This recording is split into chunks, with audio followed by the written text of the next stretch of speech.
So I'm Keith Roush, and I'm supervising colorist here at Roush Media.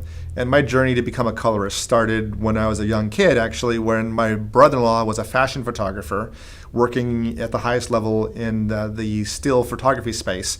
And I would assist him on set, and then thus he started needing some help when Photoshop was being created to being able to touch up his photos as well. So I learned Photoshop as a young kid, actually, and a teenager, and that led for a love for photography. And I would do that through school, actually. I would go into the darkroom and learn how to dodge and burn imagery and making those pictures perfect.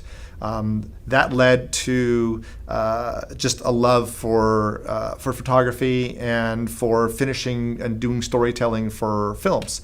At just about the time when DI was becoming known and or created in the early 2000s. So I started, I had a dream to create a posts company that would be artist driven and serve our clients and make an impact on films, helping them to bring the highest quality finishing processes to indie film market at the time a lot. And so I did that. I pursued that with vigor and worked hard and long and always brought the latest technologies and being on the cutting edge and being able to help my clients effectively tell stories through moving imagery.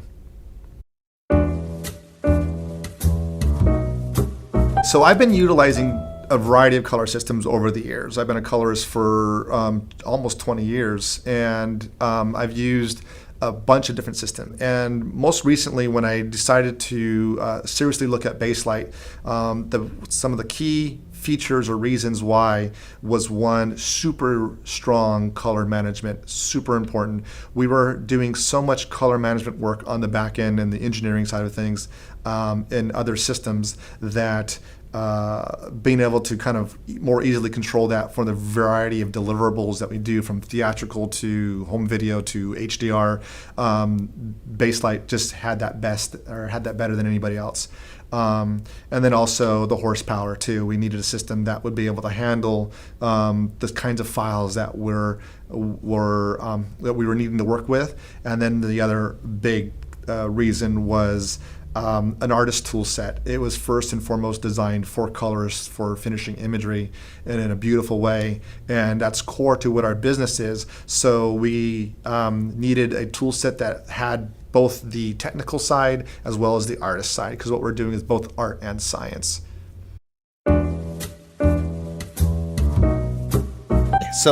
I'm gonna show you some of my favorite creative tools that are unique to Baselight and how I use them. I'm going to use a couple examples of some real-world projects that I just finished up a little while back. So one is Texture Highlight. So Texture Highlight is one tool that I like because it allows me to create these like beautiful, soft little light blooming things. So I can show you kind of like back here, and where I can just basically, and you will see that if you look at the waveforms here, what it does is it kind of rolls these things off instead of pushing into hard clips.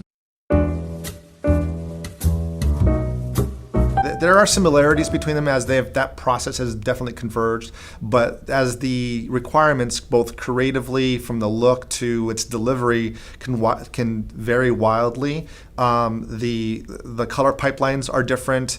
The tools evolve constantly as well, so it's a process of determining what's right for that project in its look, from everything from the RRTs that we would use to the layer stack that's in Baselight, what tools I'm going to be using to create what the look might be. So I try to, and then also the grade management, i.e. longer form projects versus shorter form projects that would going to be maybe more effects driven, or like just even different types of feature projects, animated feature films versus live action, to use different tools and to have a very different structure about how we approach things.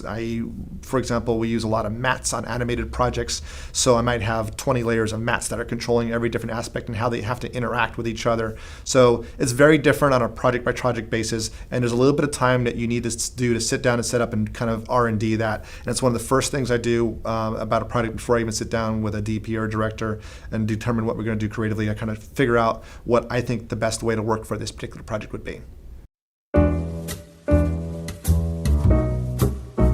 So this thing called a client view So here's an example. So client can look at this, or I'll often have somebody, a project manager for the DI, in the theater while we're doing a review or talking with things with the client, and they may say something like, as I'm on a shot here or something like that, that this one here maybe needs to put a little bit, make the teeth a little bit darker, or something's great about this that they otherwise like. So we'll just take those notes in here, and what this does is we'll put all those notes right into my database, into the timeline here. So then when I'm addressing those notes after they left, for example, I can actually create this shots tab, call it client notes, and find every shot that I created a client note on.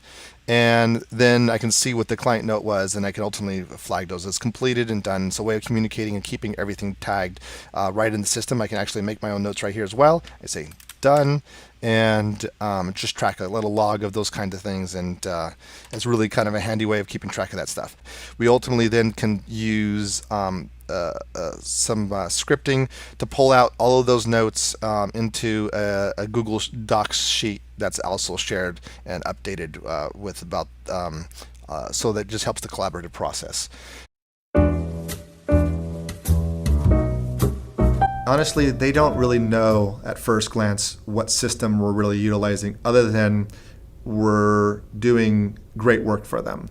That being said, what I believe they notice the most is the speed in which I can accomplish what they're asking for, largely even before they finish saying what they might want, and the precision of that. So, for example, and how I can relate that to a DP. So, for example, a DP might, come in here and be working with him, and I can say, well, I need to lift that up about a half a stop or a stop in terms that he can understand, and it's real, relatable, true information, not just something I came up with, to how he would photograph that on set. I can say, we just adjusted that one stop. And I can also adjust color temperatures in a way that's photometrically correct, so that and it's very organic in nature. So what they've noticed is that it's a streamlined experience. It's fast, it's efficient, it's beautiful, always looking great, and they largely they credit it probably to me being able to do that. But it's both the artist and the tool set that achieve what their vision is on the screen.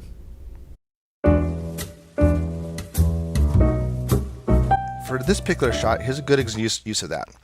I wanted to create this kind of pushed color feel in it, bring up a lot of these hues back in here, and I did that with, on this particular case, just with hue curves, which is another great creative tool that can push hues without breaking them. But when doing so, if I did it in a very normal way, like this, so using the saturations, it's adding gain, and gain typically makes things noisy. So if I go ahead and just show you what I'm doing there, it's amplifying, all these values and these colors and these saturation, and then when you do that, it actually amplifies the noise of them too, which is not very pleasing. But if I use this thing called a texture blend, which is a blending tool, a layer tool that allows you to separate the frequencies in which this color tool is working on. So instead of working on in the higher frequencies, it's going to work on the lower frequencies.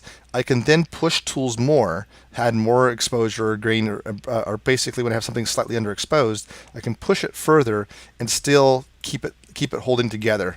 And so in this particular case, as you can see here, I can get a lot of color, but without and push a lot of hues into there that I wouldn't be otherwise able to do that without it kind of getting noisy, especially on a big screen or detailed monitor or an HDR or any of that kind of thing. So it's a way of pushing your creative grades further without breaking the image.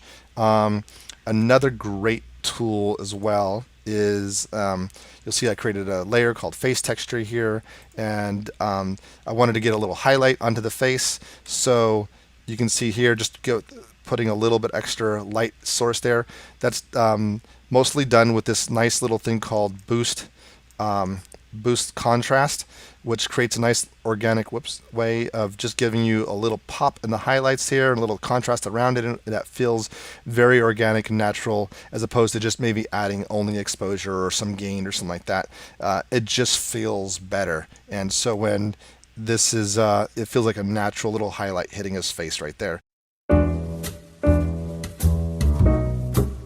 My base light hack is actually in customization, both in what I put into the layers and how I then name those layers. You can go underneath to customize, and you can say save this layer's custom config. So each layer then that I use has a purpose of a particular tool set: texture equalizer, soften, contrast, or other things like specifically maybe for a face layer.